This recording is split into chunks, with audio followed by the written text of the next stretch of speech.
All right, y'all. Good evening, y'all. Dr. Barry here. Good evening. Welcome to another episode of The Real Physician Reacts. This is our weekly live TikTok show, right? Because we've kind of kept it just on TikTok. Weekly live TikTok show where we just kind of talk about stuff that comes across our social media feeds one way or the other, or something that's important in the medical community, whether it be COVID, whether it be vaccine, whatever. If it's important enough to talk about in the medical community, it's important enough to talk about here. Now, for those who are on live, first of all, thank you for joining, thank you for sharing, thank you for hitting those likes and the hearts and everything. Much appreciated. We have a serious discussion this evening. This morning I was on Twitter, and this tweet came across one of my social media feeds, recognizing, and obviously, you can kind of read it, Westworld, Dr. Nakita Mortimer, residency programs across the country need systemic and institutional overhauls. Residents are struggling. We lost another bright light too soon. So this is Dr. Nakita Mortimer, who was a first-year anesthesiology resident who unfortunately took her life. And took her life during the month of May, and we all kind of understand the month of May is Mental Health Month. But what makes Dr. Mortimer, and I apologize if I'm pronouncing it correctly, what makes her story not only more of a significant punch in the gut with everything that's going on, is that this was a first-year resident who made the news not as recent of the last November-December timeframe, as a resident who was looking to fight for residents' rights and workers in general, as far as being overworked, being burnt out. And then when we fast forward 7 months later, she takes her life.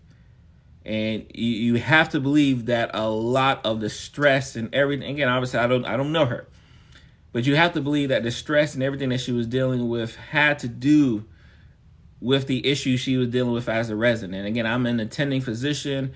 I've been out of residency for about 9 years. I've been a program, I'm fairly young, especially in the medical career field. I've been a program director for about four to 5 years. I was program director for 5 years for an internal medicine program. So I know quite vividly the emotions she was experiencing as a resident. Especially when I like to talk about these things, I always like put myself in it first. I remember being a first-year medical resident. I'm just happy. I graduate medical school, which for those, especially if you've been on Tucker for a while, you know that recently had their match, and it was a whole bunch of match day celebrations. And then you get to the residency program. And for a lot of residents, it is not all it's cracked up to be, for lots of different reasons. Whether it be the scheduling, whether it be being too far away from home, not having support, lots of different reasons why it's not as happy as it is when you had your match day celebrations. But you push through because you understand that you've been doing this for years, right? Again, I've told myself I wanted to be a doctor since I was like 7, 8 years old, as much as I can remember. So you can understand how important, right, it is just to get to that point where you're like, all right, I'm about to be a doctor, right? You can understand extremely how important that is. So you get to the point where you're like, all right, I'm a resident, and then you realize that the educational field of being a resident, right, isn't conducive for a lot of people's wellness, especially from a mental, spiritual standpoint, sometimes from a financial standpoint. It just isn't conducive. And when you start asking questions like I was, you start asking questions like, hey, you know what, do we have to work this many hours? Do I have to, be on call all day? Do I have to be the one to go to the ER? When you start asking these questions, a lot of times you're met with resistance like, oh, that's what we had to go through. No adjustment of like, hey, you know what, that is tough. I kind of understand. No, that's what we had to go through, so you had to go through.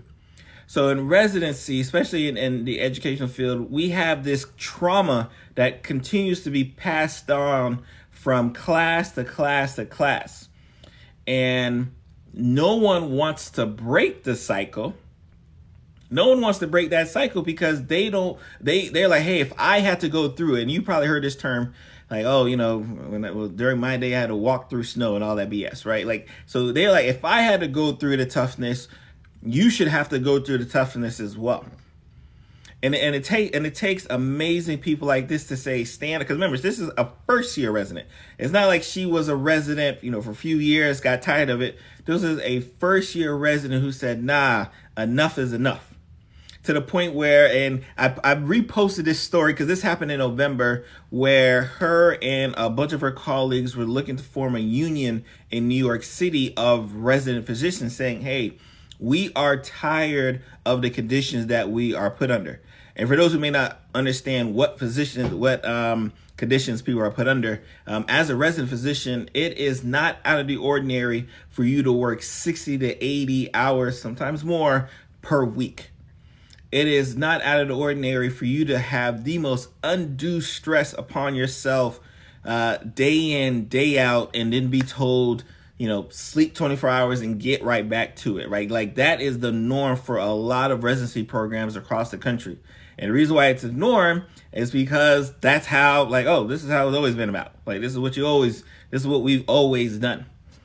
And one thing I love about I like to say younger, right? Because, I'm not their generation. I'm like 40 years old now, right? So the younger generation of resident physicians, pre-meds, medical students, is that they're recognizing that, hey, I'm not going to purposely sign up for that level of stress, right? Like, I'm not going to just willingly sign up for that level of stress and then just take it. Like, that's not something I'm going to do. So you have more and more residents across the country saying, like, all right, enough is enough. Like, something needs to change. So again, you have this beautiful, beautiful physician here who says, I'm going to do something about it. So she leads organizations, she leads unions, she tries to do what she needs to do to try to make her work life better, but more importantly, the work life better for everyone else who will come behind her. And then we fast forward 7 months later, and again, I'm not sure what extra stressors that she had on top of just being a resident physician. It was too much. And because it was too much, she decided to take her life. And as a former, again, program director, yes, she has. As a former program director, one who's been a part of medical training medical residents, training medical students, if you are not in tune with your residents, with your medical students, what they're dealing with, what their stress is with, a situation like this is not surprising. But and that is the problem at hand. Like, we're going to see something like this occur, and it occurs across the country. And I think this one hit more because this is a resident physician who says, like, I want to do something about it. And unfortunately, the system of medicine failed her. Like, a lot of times we talk about this aspect that, medicine is caring and everything else. That's great. But a lot of times the training to get to this point is, and I'm not sure if anyone's in like fraternity or sororities, is like, and someone kind of mentioned it, is like this initiation, is this pledge process that occurs. And it's almost like the strongest survive. But the problem is, when our strongest don't survive, this is a route that they may take. And we just hope that they take the route of, I'm just going to quit medicine. But this is a route that they may take. We know physician suicide is one of the highest amongst our, higher education career fields. Like, it just is what it is, right? Because of the amount of stress that's placed upon our physicians across the country. And again, and it's not just the attending physicians, the ones who finish residency and are out and about. No, we place this ridiculous amount of stress on our resident physicians. We place a ridiculous amount of stress on our medical students. Anyone who knows a pre-med understands how much stress they are consistently under to get to medical school. Like, they walk, because I talk to them, they walk around acting as if, man, if I don't do well in this one class, my whole life is over with. Like, so imagine, just think about that scenario where our pre-med students think that if they don't do well in one class, they have to think about a whole new different life. That is the amount of stress that, and again, like I said, I appreciate you. That's the amount of stress that we voluntarily walk into when we say we want to pursue medicine. But situations like this will continue to occur if attendings like myself and across the country, especially those in educational field, don't say, you know what, like, yeah, I understand that working 68 hours was, and sometimes more, was the thing to do, but there's got to be a different way. Like with technology and the way we process things and just the amount of information we have to know now, there has to be a different way to do this, because we're going to keep having situations like Dr. Mortimer. We're going to keep having situations where our best clinicians don't even make it out of training. Like, that's going to be a thing if we don't do something about it. And I mentioned and I talk about burnout a lot. I think when we first initially started talking about burnout and just burnout in medicine, I think a lot of people, yes, that is true, residents' lives definitely matter. I think a lot of times when people used to think about burnout, they would always say, oh, they just don't work enough. And it was kind of shoo-shooed. It wasn't given the credence that it wasn't given. And until you start seeing that burnout affects every single level of the profession and ultimately hurts the profession, all of a sudden you start looking inward and saying like, oh, okay, like, yeah, we might have to do something about this. Because again, we used to always think that, oh, burnout was our 60, 70-year-old physicians who are just ready to be done with medicine. Until we started looking and seeing that, no, burnout happens to our attending physicians who've been out for like 10 years. Burnout happens to our resident physicians who haven't even they. What makes it worse is that you work so hard to get this position here, and you don't even get to get the fruits of your labor, right? So you're in a position as a resident physician where you may be making $40,000, $45,000, $50,000. Again, obviously, depending on the career field you're in, that may sound like a lot of money, but we know in medicine that is not amount of money, especially when you factor in the amount of hours they have to work. Again, I said, especially she's an anesthesiology resident, she's likely working close to the 60 to 80. So she's making $40,000 a year, $50,000 a year, working 60 hours every single week, has the lives of patients in her hands every single day. Like, that's the amount of stress that she's walking into every time she steps foot in the hospital. And that amount of stress and burden. And the problem with medicine has no problem filling your cup with stress and burden. It doesn't matter what's going on with family. It doesn't matter what's really going on with your finances. It doesn't really matter what's going on with your friends. Like, medicine said, no, I'm going to take all of your time. I'm going to take all of your mental energy, so you can't even focus on yourself. And, I know I got a couple of my former residents who follow me. One thing they understand that I was big on was, man, you got to protect your mental. Like, you have to protect your mental because this medicine thing, yes, she did, Carol. Because this medicine thing will overtake you every single time if you don't. It will overtake you every single time if you don't. So what happens when you see a situation like this is that now someone who was in the pre-med route sees another story like this and say, hey, you know what? It ain't even worth it. It is not even worth it if this is a possibility. Like, this should not be a possibility when you're going through school. This should not be a possibility when you're going through training. Like this should not be a possibility that I could get so overburdened with stress. I can get so overburdened with the working conditions that everyone is telling me it's normal that I should deal with. I can get so overburdened that I think, suicide is an option for me. And I think if you're a professional out there, you really have to look upon yourself and say, all right, what are we doing? What are we doing to try to rectify the situation? Like, how are we going to stand up? Because again, because we all know the way social media goes, this will be a news story for about a week or so, and then it'll dissipate. So we have to take it upon our mantle to say, nah, we're not going to allow a story like this and a story like others, because again, she's not the first, she's not going to be the last. But if we continue to not do nothing and say, no, this is just kind of the status quo, this is just how medicine is, everyone used to work these hours, look at me, I'm just fine. Like, we can't allow that mindset to continue to fester, especially in the year 2023. Right. So let me get to some real questions, right? Because again, I just had to talk about it because I just felt so bad. And again, this is I was reading a little bit of her story. Haitian physician, so my last name's Pierre, so that should come obvious. Haitian physician, first year anesthesiology training.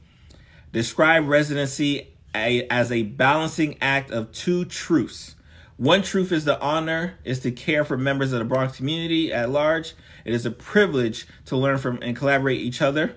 This is what Montefiore said. The other truth is that with its current conditions, this very work is often unnecessarily challenging to our wellness as individual people. And these are the truths that every physician across the country has to go into, saying, hey, I'm here because I want to be able to take care of my community. But I also know that while I'm trying to learn to take care of my community, I'm not doing it in the best conditions. I'm doing it in conditions that most people would be running away screaming from. But guess what? I can't just run away, right? I can't just say, nah, I'm done. I'm cool with this, right? Because, I got, hundreds of thousands of dollars of student loans. I got family and friends depending on me to finish. I'm almost because again, as a resident, you are almost at the finish line. You told yourself, hey, I want to be a doctor when you were in elementary school, middle school, whenever you told yourself, and you went through pre-med, you went through medical school, and now this last hurdle of going through, this is all you need to go through. But the stress and burden of going through just this, and anesthesiology training is usually about 4 years. Just the stress of dealing with this for 4 years, right? And again, she was a first year resident, so she didn't even get to year one. She didn't. Well, I guess depending on the time of you might say, well, she was just finishing year one, and here it goes. She said, you know what, enough is enough. And some people kind of mention it, right? Which is, I think, which I don't know if a lot of people recognize. The majority of training in this country would not be able to function. They're not just training. The majority of medicine in general would not be able to function if residents weren't working there. There are a lot of hospitals that are literally in the green, aka in the profit, because they have residents who work there. Like if I snatch those residents out that building, like that program is done. Like there was a program, it was a hospital in Philly, I believe. I think it was in Philadelphia, where they lost their accreditation and they lost, the ability to have medical residents do their training there, and the hospital had to shut down. So I don't want you guys to be, again, especially those who may be on the outside looking in, I don't want you guys to think like, oh, well, the residents and, no, like a lot of healthcare would not be viable if you did not have residents. That is just the truth. So understanding, yes, I think it was, I want to say Temple, but I know it was in that Philly area. In fact, I'll take a quick look in a second to see which one closed down. But a lot of hospitals would not be here today if it wasn't for residents. So when and I'm going to answer your question, because someone's asking why. So Drexel, yeah. So if you know that the residents are the absolute backbone of your hospital, you think you would do everything you can to make sure they're mentally taken care of, spiritually taken care of, financially. You would think that would be the case. But in our capitalistic society, that is just not. right? So someone asked, like, what is it what is it that makes it so that the hospitals were shut down? So what typically occurs from a residency program, and this is more just we can get to it, but the hospitals get paid by Medicare. Let's say per resident. Let's just make it an even number. Let's say $100,000. Medicare government gives $100,000 per resident at your program. Now, with that $100,000, you're supposed to, obviously pay their salary, do their benefits, and everything else. So if you have a hospital that has, 10 residents, right, that's $1 million that hospital now has to take care of those residents. Now, they're giving $100,000. I can assure you that the residents aren't getting $100,000. That is because that's just how capitalism goes. So I can assure you that is not the case here.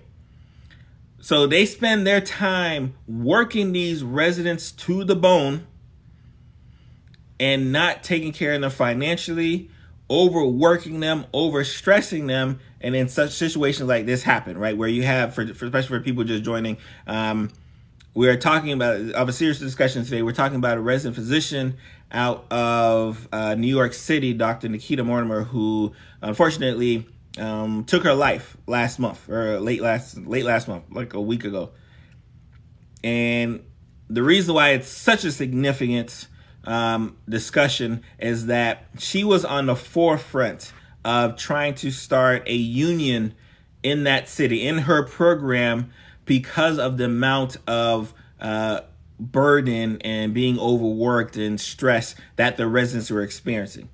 They were experiencing so much stress that she said, you know what, we need to form a union or we're never going to get the concessions we need to be able to function mentally. And I dropped a quote earlier about her where she talked about being a residency training program being two truths.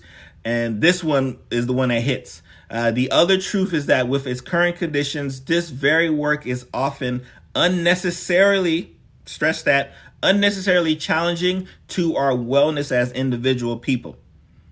Because residency has unfortunately gotten to a point where they're okay with the training being unnecessarily challenging mental-wise. And they're trying to tell you, yes, she was, no, it wasn't no foul play. No, we're not, hope not. No foul play. We hope not. Which I don't think so. I just think that, I think she was under so much stress being an anesthesia resident and dealing with those stressors that it was just too much. And for some people, this is the option that they have. They say, you know what, I am dealing with so much excess stress, I don't have any other option. And unfortunately, she felt she did not have any other option, and she took her life.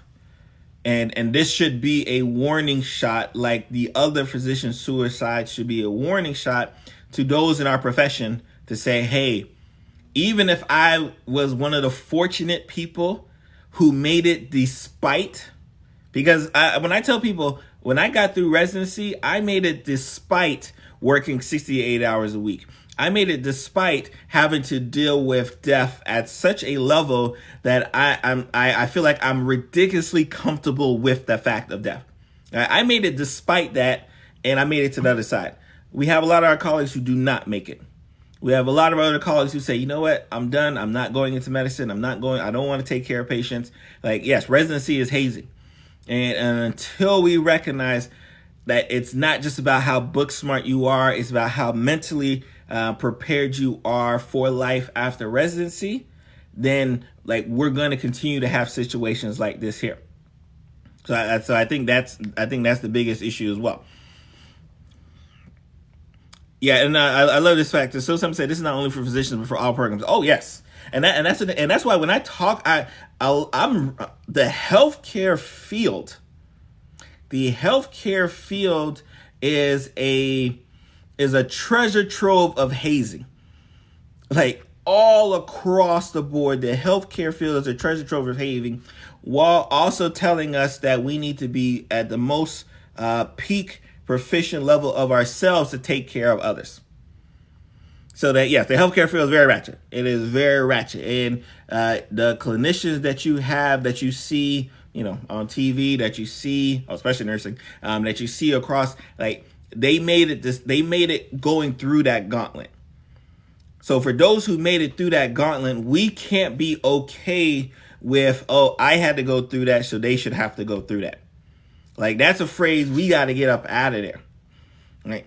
So someone said, I feel like residency, there should be some type of counseling. So what's been happening, especially over, I'd probably say the past 5 years, because like I was a residency program director. So what's been happening over the past, I want to say 5 to 10 years, but probably more 5, is that because residents like Dr. Mortimer have been continued to be extremely vocal about being mentally fit as well as, academically fit, residencies are continuously being challenged to make sure there are wellness programs within their program. They're continuously being challenged to make sure, hey, if I'm having some mental health issues or stressors, where can I vent from, right? Like, they're continuously challenged by that, to the point now where you have, even when our residents are doing the interview circuit, that's a question. That is a very common question they are asking. What do you do about your wellness? Right? What do you do about the mental health? What do you do when someone's stressed with just the rigors of being a resident physician, whether you be OB, pediatrics, OB-GYN, anesthesia, surgery? What are you doing about that? Like, we are definitely, more wellness modules, right? Like it's to the point where it's required. Now, mind you, the reason why it's required now is because situations like this are occurring more often. And in a time where before social media, it may got a little fanfare locally, but we didn't hear about it. Now I'm in the state of Florida. I can hear about a resident passing away from suicide like that. Like, so I think that's where the pressure comes. And I'm going to need like our governing bodies, the ACGME, who, run programs, who essentially run all the residency programs. Like, statements have to continue to be made. Decisions have to continue to be made to figure out where we went wrong, because we failed her. Like, don't get it twisted. We failed her. We failed her because she had to, the fact that she, as a first year resident, couldn't just focus on her first year studies. She had to focus on, man, how do I unionize residents across the country? Because this ain't right. That means we failed her. That means me, being a former program director, failed her, because in 2022, she still had to fight for those rights. And I think that's where, as attending, that's where we really have to say, man, like, what did we do? Like, what did we do? And more importantly, what are we not doing? Like, we should not be here, at that standpoint. This is a very good question. Someone said, my husband's currently a resident. I can tell he's struggling. How can I help as a partner? You know what? Let me tell you. So because my wife, she's not in medicine either. And one of the best things that as a partner of someone in the field is sometimes just being there and allowing them to be able to talk about stuff that has nothing to do with medicine. Because I would come home and the last thing I want to talk about is my day at work. And of course, as the loving spouse, you kind of like, oh, hey, honey, how was work? How da, da, da. And honestly, a lot of times that is the last thing I want to talk about. Because at work, I had to deal with this death and that issue, and some senior resident yelling at me and some attending yell at me. Like, I'm having to deal with all this extra stresses here that I just want to be able to come home and then not have to think about it. So understanding that, sometimes they don't really want to talk about much, but just be around you is extremely important. Recognizing that, hey, like, if you ever need to kind of, because let me tell you, especially if you have a spouse who's not necessarily in the medical field, you don't want to be telling them about, the real nitty gritty, the deaths. You don't want to be telling them about that because you don't want to ruin their day. So they'll go and internalize it. You'll go and internalize it. All right, let me just eat this on the chin because I don't want to have to deal with that aspect there. So just being there, being that supportive partner there, being there to listen when they want to listen, and then letting them know, say, hey, you're not in this journey alone. Right? My wife said to me all the time, hey, you're not in this alone. right? If you ever just need a vent and just rock out, or you ever just need to go in the corner and do that, but understand I'm here with you, right? I think that's some of the best advice, for our partners, especially those who are in, this healthcare field, kind of dealing with the stressors, for sure. I agree. I think just being an advocate is extremely important. And a lot of these hospitals, they have mental health counselors. They have, especially because again, resident physicians, they're typically employees of the hospital. So if your resident physician has an issue, they typically can go to HR. So they can partake in all of the same things that other employees can partake. But the problem that you worry about is that, man, if I go over here and they know I'm stressed, they know I'm struggling, and maybe I'm falling behind, what will they continue to keep me on, right? Like, these are real life thoughts that residents will have, where like, I don't want to say that it's too much. I don't want to say I'm too stressed, because I don't want them thinking that they can hold me back, or I don't want them using this against me, right, to promote me. Because as a residency, it's all about promotion up, like moving up. So I think it's extremely important to think about why you may see a lot of residents don't come out and say, hey, like, I got an issue, I got a concern, because there's always that fear that it may be used against them, even though legally it cannot. Selena says, I'm incoming PGY1, generally worry about mental health and incoming months. Yeah. So one thing I always stress, and I talked this, it's so funny because I just saw a couple of my old PGY3s yesterday, 2 days ago. And the first thing they know I stress is understanding what are your outlets outside of that medicine field, whatever field you're going to, and being able to recognize, like, hey, this is the stuff I like doing that don't necessarily have to do with being a resident physician. Like, everyone has something that they like doing that does not have to do with their career field, right, in medicine as a resident. And being like really diligent and making sure that you carve out time for that. Like, if you tell yourself, all right, I'm just going to wait till, my time's a little freer before I go scuba diving or whatever the thing is. I don't know, whatever that thing is, the residency will definitely make sure they take all your time in the world. It will 100% take up all of the time in the world if you say, all right, I'm going to just wait until I got some free time. So you got to get to the point where you're almost saying, like, hey, I'm about to schedule, like, hey, every Friday I'm going scuba diving. Every Friday I'm going fishing. Every Friday I'm going to my art class. Every Friday I'm doing the thing that I like doing that has nothing to do with medicine. Because if you don't have that, and I like to call it like an escape valve. If you do not have that escape valve out of there, medicine will take up all the time in the world. And it'll keep doing it. It'll keep saying, like, hey, let's go. Like, hey, like, you should think all about me, right? And I think that is the dangerous game that we play. So it takes not only the resident recognizing, hey, I need to be able to escape and do some things. It takes the program to say, hey, we need to give you guys a break. You guys are working 40, 60, 80 hours a week. We need to make sure we're forcing you guys to take breaks, forcing you guys to take your vacation. Especially, I know a lot of residents who, for some reason, don't like take their vacation. No, the second you know the months because you can't take a vacation every month. We all know that. But the second you know, like, hey, there's certain months I can take a vacation, you say, I'm taking that vacation. Like, because the work is going to be there. After vacation, you come back. Before you leave for vacation, the work is going to be there. So you have to be very, very purposeful in having that escape valve outside of your residency, because that is what typically, really hurts the PGY1s, because they feel that they have to be engrossed with whatever their residency is 24/7, and they feel like, oh, I can't live a life because I'm a PGY1, and I think that is farthest from the truth. Someone said doctors should know about mental health already. Nah, that's not. You know what? The reason I do like this statement, right? Because what typically happens, especially for physicians, right? For physicians in general, but just healthcare people, is that, yeah, we be knowing. Like, I'm pretty sure she knows that, wow, this is a lot of stress.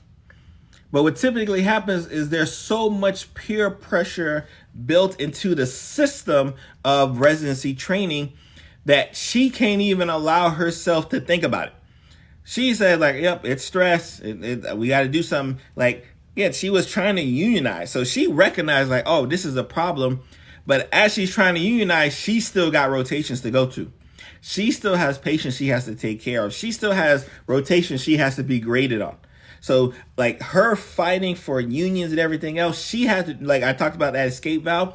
That was her escape valve. Like, she had to do that on the side while going into the belly of the beast.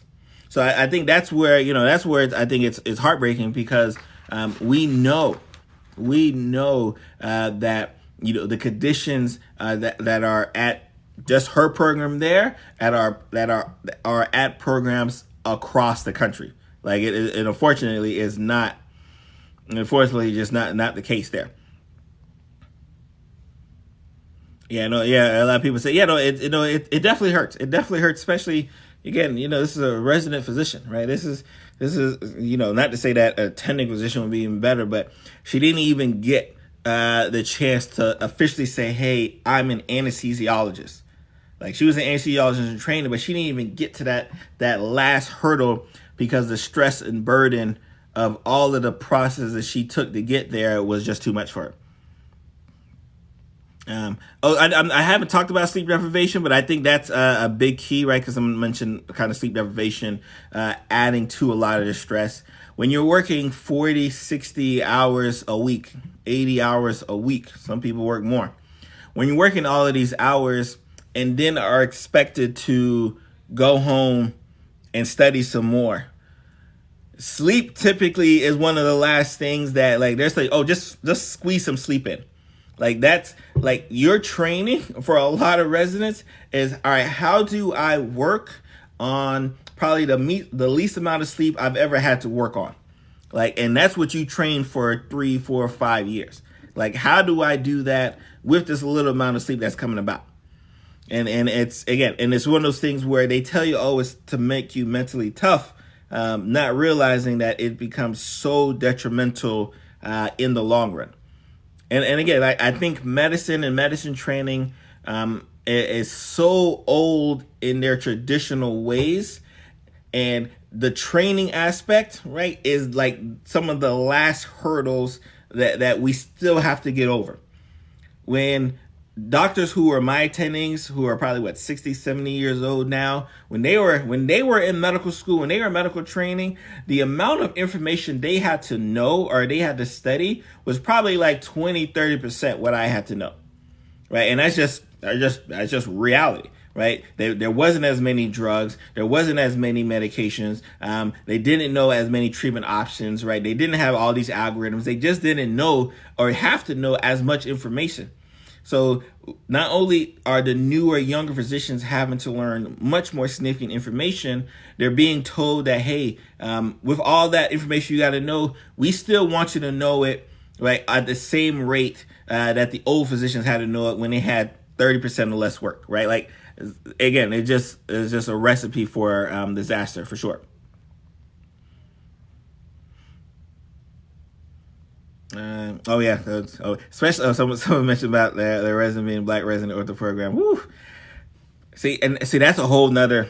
And again, I don't know what her makeup is in her residency program, because Southwest talks about her husband being a black ortho resident. Which, first of all, being a black orthopedic physician already is a small number.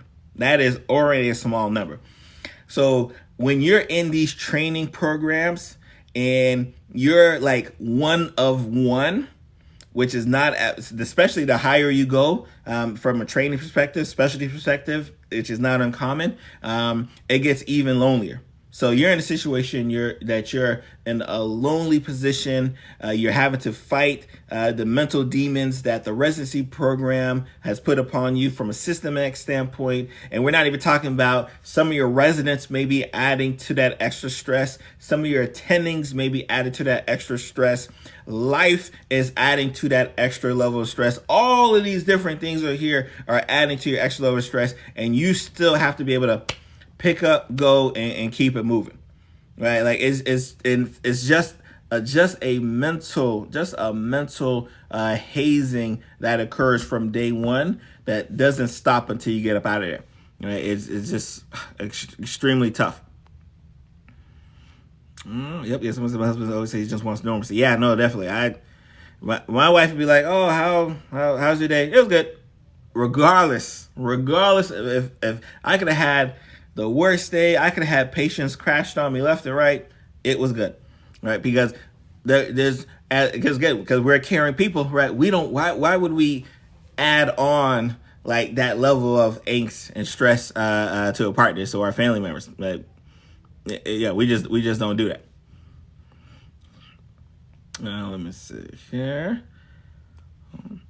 Yeah, someone mentioned, shout out to Nurse Doc, said these modules are just a band-aid and need to address the core issues. Yeah, and that's what it is. These modules that they have out here are more because of situations like Dr. Mortimer and residency programs being like, all right, guys, we got to have some wellness.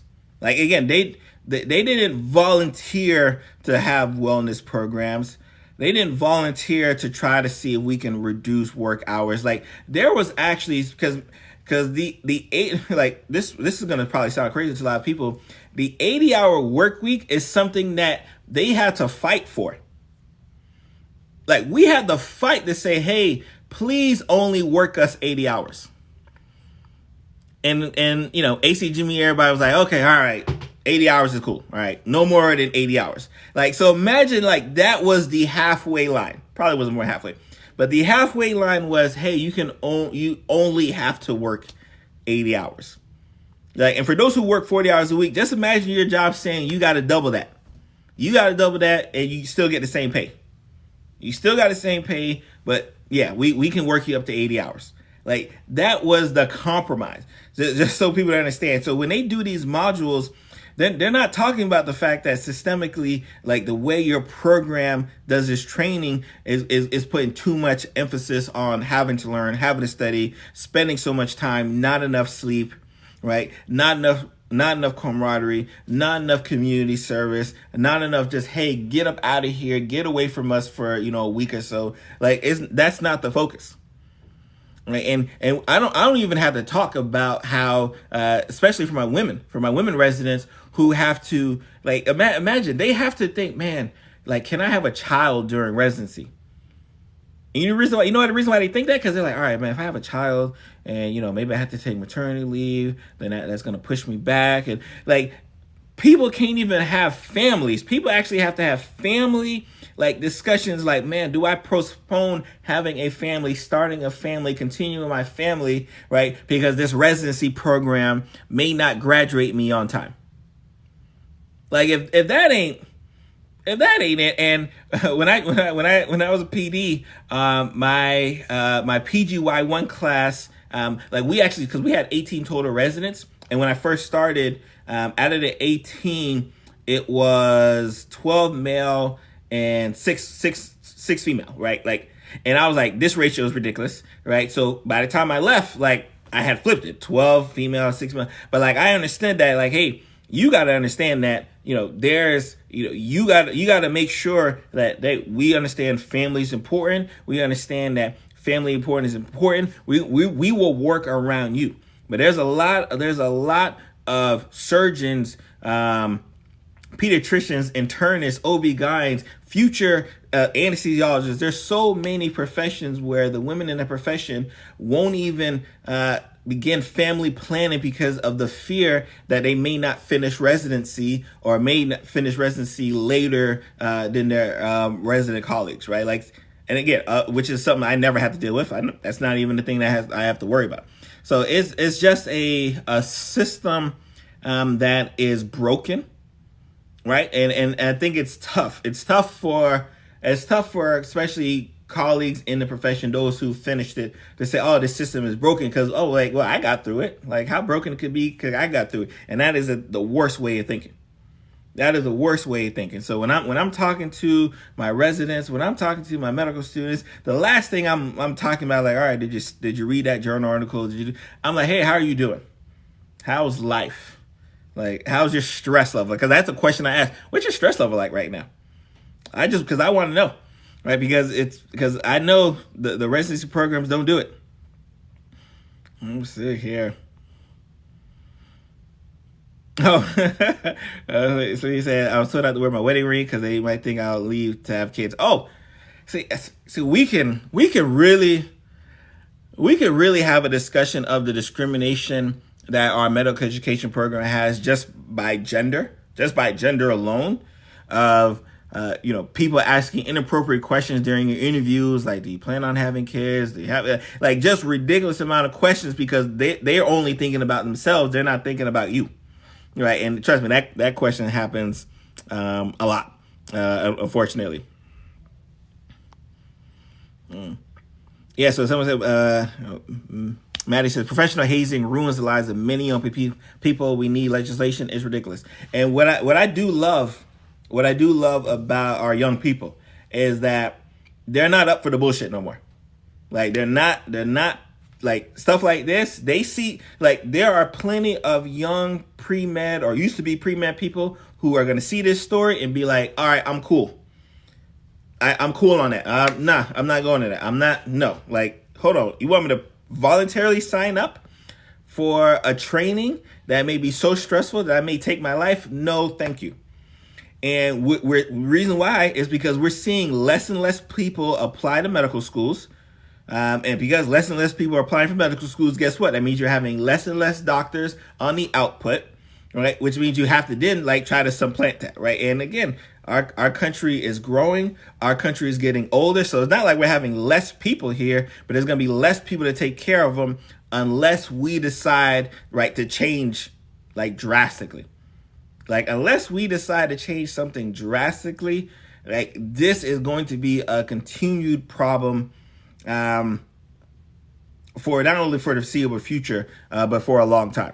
So yeah, our legislation, our governing bodies, our programs across the country, they really have to look upon themselves and say, all right, what are we doing? Right. And what I hope is that something like this occurs and you have programs across the country saying all right, is our program doing what it needs to do? Right. Hey, residents, is anyone let me sit down with you guys individually, or is anyone stressed? Is anyone dealing with any issue that we can help with? Because this is unfortunately a person who felt that they had no one else to go to. They had no one else to go to, and she ultimately took her life. And as a healthcare professional, as a physician, as a program director, I have to take a hit on the chin. I have to say, man, I didn't rock out as much as I was supposed to rock out. I didn't go hard as much as I was supposed to go hard. Right. And so it just, and unfortunate that a situation like this is something that it will energize people. Unfortunately, I hate that it took us to get to something like this for it to occur. But I do hope that this kind of plays a significant factor. Right. So Denny, that's a very good question. So realistically, what do you think programs will? Right. So I think programs are going to eventually have no choice. And because I kind of mentioned that now you have medical students who are asking, hey, what do you do for wellness? What do you do for mental health? What do you do if I'm feeling burnt out? These are questions that medical students are asking, and they're purposely not choosing your program because they don't like the answer you gave. And it's going to get to a point where programs are going to say, hey, we are suffering because we can't get the best students. We can't get the best trainees because they know that our mental health and our mental health wellness, curriculum and how we protect our trainees is nothing but BS. So you're going to see these programs start to be forced, right, to have to do something, right? Yes, they'll do some modules, and the educated medical students going to be like, all right, that's cool that you do modules, but who can I talk to? Where can I talk to? Who has used these services? They are going to get more specific on this, right? Because I can't even imagine what's going on at that program right now. I can't imagine what's going on at that program right now, recognizing that, man, not only did she shine light across the country, we still failed her even when the spotlight was on her. Like, that program failed her, knowing that she was overworked, knowing that she was overstressed, and she still said, you know what, I don't have nowhere to go. I don't have no help. DeAndre says, I work with residents all day. This is crazy, and there aren't many healthcare providers. Oh yeah, no, that's the thing. It's not only are less people applying to medical school, less black people are applying to medical school. In fact, this year was the least amount of black males applying to medical school than it's been in almost a decade. Because we're looking and we're seeing that, hey, this is a system that isn't accommodating to us. Even though they got to take care of us, it isn't accommodating to us. So I'm not going to go into a field that's not accommodating to me. So we're getting less applications. And if you get less applications, guess what? You get less people who will apply and say, yes, I'm willing to, be a part of your field, right? And like I said, this situation right here is going to make less and less people say, that's what I want to do. Right. So now, definitely a significant concern for sure. So someone said, I'm afraid to let my daughter in medical school. She is into it. Yeah, no, it's tough. It's tough. Like, I wish I could tell you that, it's gonna get better by next week. But we've gone through this song and dance before. So we've gone through the song and dance of the stresses of just being a medical student, right? We've gone through the song and dance of being a pre-med student. We've gone through the song and dance, but we continue to end up at the same point. Like, drastic things aren't happening, and they aren't happening quick enough. Now, again, I do love that across the country you have more and more residents standing out, because again, I graduated residency 2014, right? There was no talk of residents forming a union in 2014. So 9 years later, the fact that it's on it tells me, like, oh yeah, we're going in the right direction. But unfortunately, we're having tragedy along the way. So I see the improvement. I see the direction we're going. Like, I see the fact that these programs have to talk about wellness. So I see it happening. But unfortunately, you want things to happen quicker. You want things to happen now, and it's just not happening. And we're just continuing to fail our young physicians. So when I see my new colleagues celebrate because they got accepted to their program and it's match day and everyone's happy, like, in the back of my mind, I say, all right, I'm so glad you're happy. I'm just hoping that you're just as happy at the end of your residency. That's all I'm hoping for. I'm just hoping that, as you get to the end of your residency, that feeling of happiness is still there, and you're not super jaded because of the reality of the situation.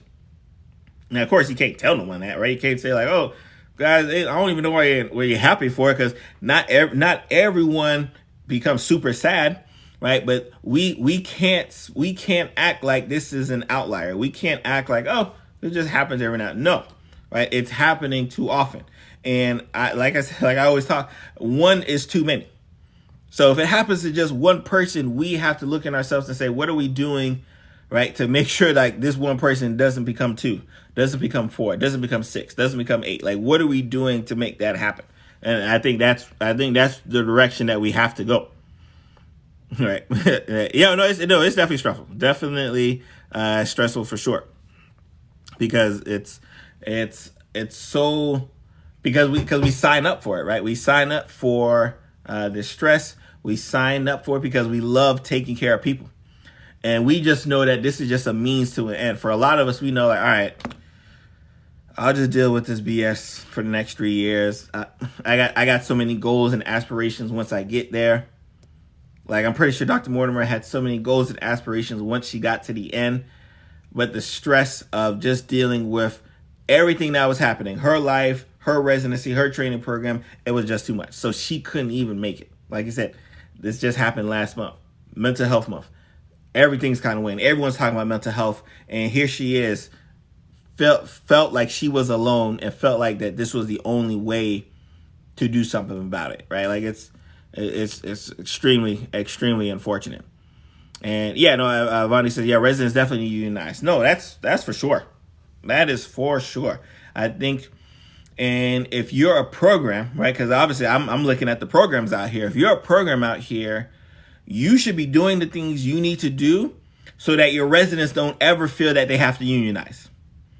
Like, residents only have to unionize in places where the system is saying, nah, this is how it goes. So then they're turning around and say, all right, we're going to unionize then. Like, if you're telling me, right, that these conditions are what I have to deal with, that this low pay is what I have to deal with, this increased amount of hours is what I have to deal with. If you're telling me that this is what I have to deal with, we're going to unionize. Right? We're going to figure out, all right, how can I get paid more? Right? How can I, because a lot of these programs weren't even paying to the cost of living of their location. So I'm in South Florida, right? South Florida is expensive. I'm pretty sure New York, I know for a fact, New York's crazy expensive. So if you're not adjusting to that cost of living and you're having to work 80 plus hours, which means even if for some weird reason you wanted to work at another job, you don't even have the time to work at another job. So you're working at a residency program, working 80 hours a week, barely making ends meet in a program that's consistently stressing you the hell out, right? Like, no, like, we're going to unionize because y'all are playing games. So if you're a program out here, you have to look at yourself and say, all right, are we doing the things we need to do so our residents don't have to pick up the phone and say, hey, we about to unionize? Like, are we doing those things and are we doing those things correctly? So I'm looking at all of these, the Dukes, the North Carolinas, the Brigham Youngs, right, the John Hopkins, right? I'm looking at all of these programs out here, especially from an educational academic standpoint. Hey, what are you doing? Y'all got to start setting these benchmarks out here so that these other programs that are at hospitals, like I said, this was at, which hospital was she at? She was at Montefiore Medical Center, right? And this program, right, this center has 1,200 residents, right? And we kind of talked earlier about how these hospitals get paid. So if all 1,200 of those residents say we not working tomorrow, if all 1,200 say we not working tomorrow, that hospital shuts down tomorrow. No questions asked. If 1,200 people say we're not working, that hospital closes down. So understanding that I got to unionize because I recognize, hey, if 1,200 of us say this is how it got to go, and y'all don't want to capitulate, all right, we're just not gonna work. Y'all go find someone to work, and they're not gonna find 1,200 physicians who you would have to pay at physician level to work and replace them. That's not gonna happen whatsoever.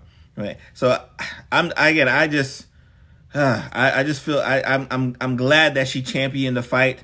I'm glad that she said, hey, I want to step up to do it, and I'm just saddened, right, that she was in a position where she still had to do that.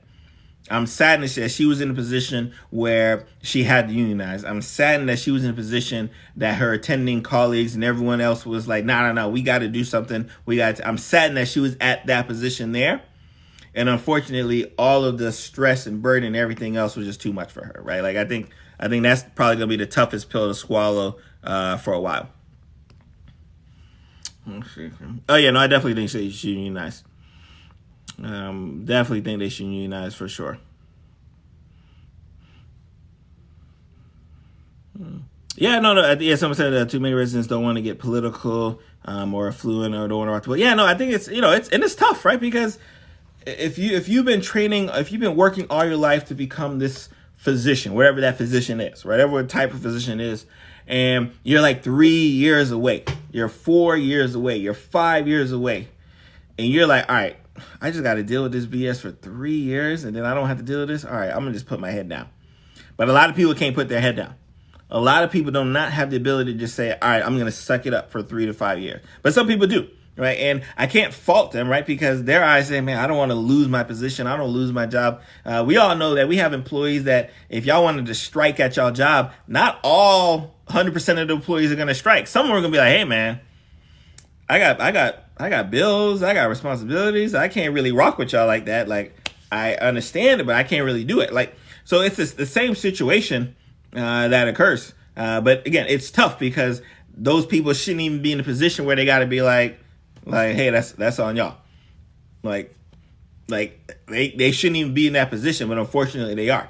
And because they are, and because these medical residencies recognize that they are, they can do that. Right. They know that they can have subpar working conditions. They know that they can not pay as much because they say, hey, you know what? If you won't do it, we'll just get another resident who will take your place. Like they know that reality that's out there. So when they step out and say, hey, you know what? Nah, I'm gonna do something. Like I'm not gonna just like act like nah, I'm not cool with that, and I'm willing to jeopardize any political capital. I'm willing to make, probably my program directors and my hospital administrators look at me kind of crazy. Like I'm willing to go through that. Like I just commend them. All hats to them for sure. Sure. Yeah, the system definitely has the most leverage, right? Like I think that's the biggest issue. System definitely has the most leverage for sure. 100. Yeah, so no, that's the thing. Lupita mentions kind of the numbers, right? And again, that 100,000, I think it's higher. I just said 100,000 for an even number. I believe that number is actually higher. So I believe it's actually higher per resident that they get, right, from the government, right? So yeah, it's a terrible situation to be in. All right, let me see. All right, so I'm about to get up out of here, but I appreciate everyone joining. It's just extremely tough. Yeah, no, Grace. Yeah, we were just kind of talking about, this beautiful person here who unfortunately took her life, who, as a first-year resident, said, you know what, I'm going to be the advocate for my residents, and took it upon herself to do that, and took it upon herself to fight a fight that mentally she probably wasn't ready to fight by herself. But she was like, I'm going to do this because if I don't do this, someone behind me is going to have to deal with the same stress levels that I'm having to deal with now. If I don't do this, because again, that's what typically happens. Like you fight for, more rights, more responsibilities, more of this, but you don't necessarily benefit off it. It's usually the people behind you, right? So because the people behind, she was like, no, I'm going to fight for the people behind me because I'm not going to allow the status quo of, oh, I had to go through this, so it's okay. Like, no, I'm not doing that. Ain't gonna happen, right? Like that was the fight she fought. And I'm extremely proud, but extremely saddened that we weren't there to be able to protect her, so she would have to fight. Like she shouldn't have had to fight for that, because people before her should have been having that fight before she got there, but unfortunately they weren't. And she took that mantle, she ran with it for as far as she can. So again, rest in peace, Dr. Mortimer. Extremely tough situation for sure. All right, guys. So I'm about to get up out of here. Again, appreciate you guys for joining the live. We do this every week. Typically, it's not as emotional and downtrodden as this one is, but there was no way I could talk about anything else. There's no way I could talk about anything else and just kind of gloss this over. It'd be a disrespect to her and a disrespect to all of the residents who probably feel like she's feeling across the country, right? She's not the only one feeling like she's feeling across the country. She's unfortunately the one who said, all right, I'm going to take my life because I can't deal with this anymore, right? So again, that just extremely tough, extremely sad. So you guys be blessed. Y'all have a great evening. For those who want to catch this, yes, you did, Camille. For those who, if you want to catch this live tomorrow, I do post this on my YouTube page. Links in my bio somewhere. It's on my YouTube page. I'll post a whole full live discussion tomorrow. Y'all be blessed. Y'all have a great evening.